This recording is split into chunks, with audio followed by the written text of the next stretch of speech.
What is it like living at home and uploading videos to YouTube? Wait, have we started it yet? Yeah, we started. Okay. Hey, what's up, guys? It's me, General Sam and Eisenberg, coming back at you again with another fat nut, and a nice interview for Eisenberg's 7th grade class, social studies class. 10th grade loser. Jesus Christ. Yeah. All right. Question 1. What's it like? Living at Being a home and jobless uploading uploading videos. The commute kills me in the morning. Frankly, there's a lot of traffic in the kitchen on the way to my office, and my boss is a fucking asshole. You know, I make do. I don't know. So I sit around in my fucking underwear all day. I mean, it's all right. that sounds better than what I do. I don't get to sit in underwear in school. I don't think they'd like that.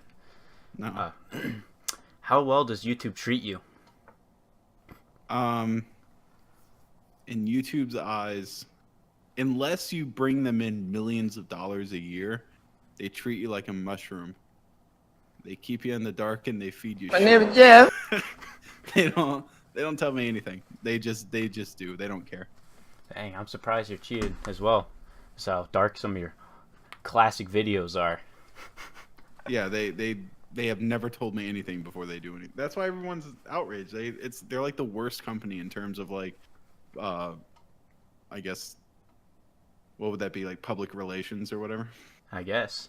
I'm retarded. I don't know that much. I still so. But do you enjoy making films on YouTube? Why so or why not? All right, I think like the one thing that people like doing the most is actually just recording them. But I think the part that I like the most is just the editing, which is like usually a labor, just a horrible labor for everyone else. But it's like a horrible labor of love for me.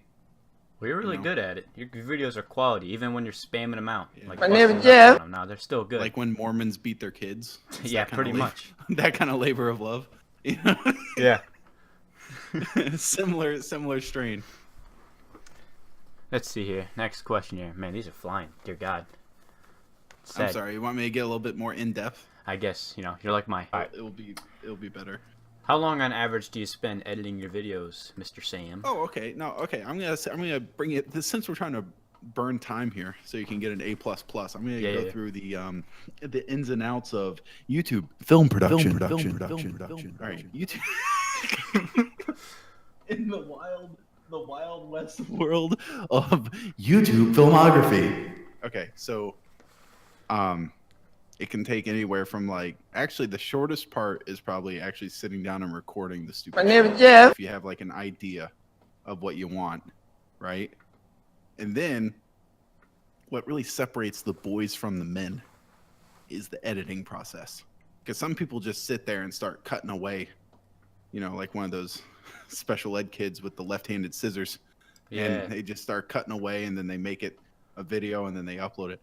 But really, what really puts your little special spice on it is in the post-production.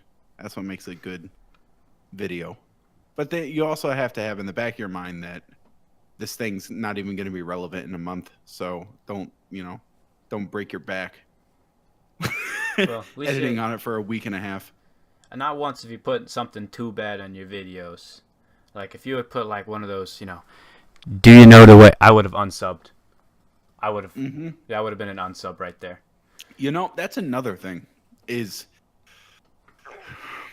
What's the word for it?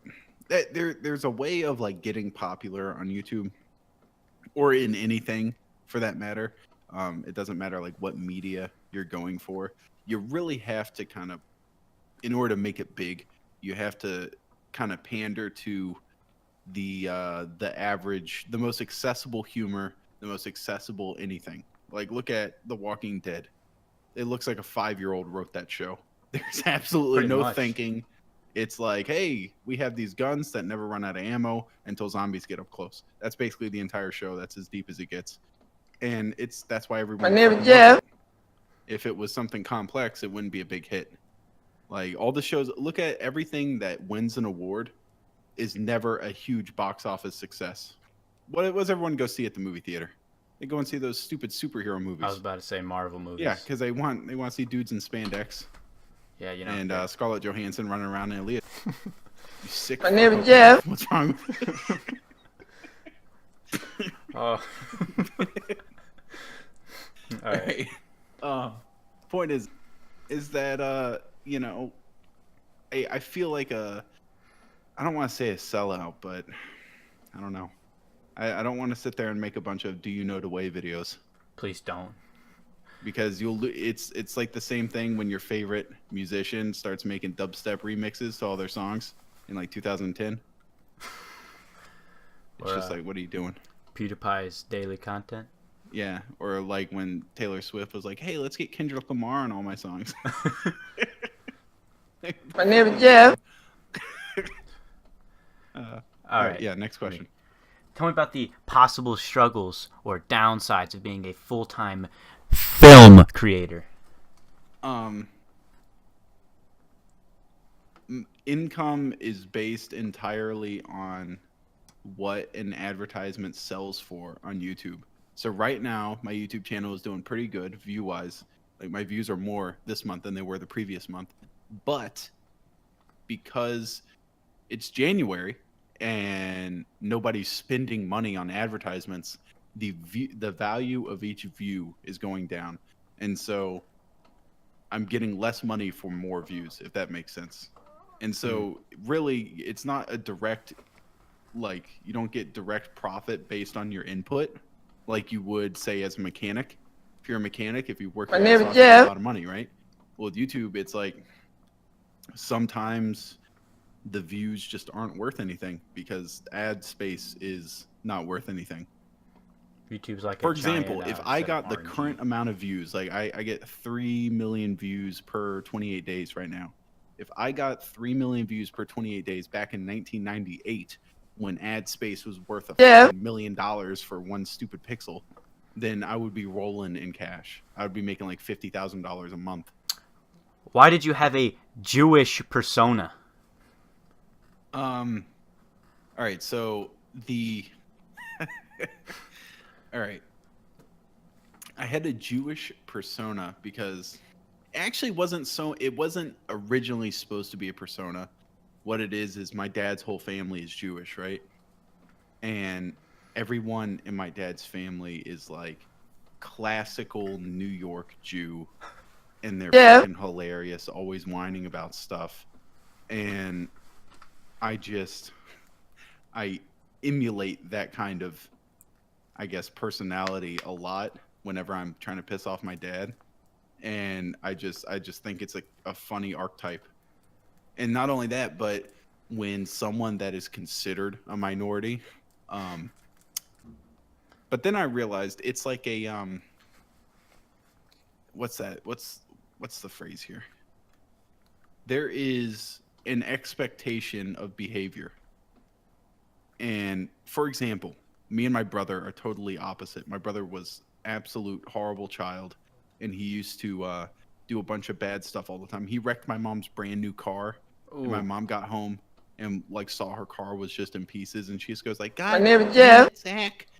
Well, looks like we're gonna have to go get it fixed." And like, I'm like, "What the hell? I would have gotten strangled if I did that." And then she Same. comes home and I don't empty the dishwasher, and she's like, I wish I My never name is fucking Jeff. had you." Like, it's totally because I was always a good kid. Like, I never did anything bad. So the second I did anything kind of bad, you know, it was like, holy crap. And then my brother, like, he could stab a hooker and get away with it. Like, I don't understand. So I've always had this mentality, you know, if it came out like I'm always horrible all the time, and if it came out that I'm like, you know, trafficking Filipino children into the US, you know, people would be like, I get it, you know. That's expected. For example, if you found out one day that like Hitler beat dogs, would you be like, "Oh, I could see it." Yeah, I could see But it. if you found out that Mother Teresa beat dogs with a stick, then you would feel different, right? I'd be like, dang. It's like, dang, Disrespectful. that's Mother Teresa. She's great. That's like those guys, the super Christian family. I forget their name. They have like 12 Yeah. kids. Oh, I they're, know what like, you're talking on- about. Yeah, HLN all the time. and it turns out that one of their sons is a pederast, Yeah. and like their whole life unraveled. Not gonna lie But, yeah, though. that's not only why I have the Jewish persona, but that's why I go out of my way to say horrible things on the daily. No. Oh, hey, a kind of funny story. When I was in college, there was this, the giant auditoriums in Yeah. like history class, or like the basic level history classes and stuff. They're packed for like 300 people, and there was on the first day, the professor was going down each line, going like, "Stand up, tell everyone your name, and tell us somebody you would like to meet. They could be in the past, in the present. It doesn't matter, just someone you want to meet." And everyone was like, Nikola Tesla Jeff, and Abraham Lincoln. It gets to this black dude that has, what's that called, like progeria or whatever, where like your face, you have like spots of white on you. I don't know. Looks like my a name is fucking Jeff. My cow. name is I don't know, but he stands up and he's like licking his lips over and over again. He's like, "Yeah, my name's Jamal, and I'd like to meet that girl in the third row in the 14th seat over there." Damn. And Smooth. she like turns around. It's like dead Yeah. ass quiet, like 300 people. She turns around, looks at him, and he just go, "Hey, what's up, girl? How you doing?" And the teacher's like, "All right." And it's just dead quiet the whole Yeah. auditorium. I thought that was the ballsiest things I've ever seen. Hey Sam, I was wondering, how do you cultivate a community?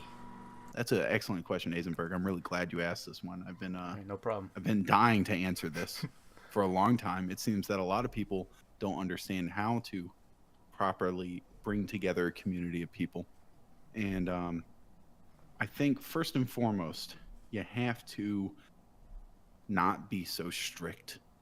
There is, in my Discord, there are no rules besides ones that will get me in trouble, like no child pornography, no doxing, and I think no child pornography. That's What about about the And, iFunny watermarks? You don't moderate the thing to hell. That's how you do it. You just let people do their own thing. And if they want to incorporate you in it, that's fine. This is my Discord, and I'm not allowed to go in some of the rooms because the people are like, "No, Sam, we don't want you in here." Dang. Not even your own chat. All right, is that everything? You got anything else? Yeah, I'm pretty sure that's about it.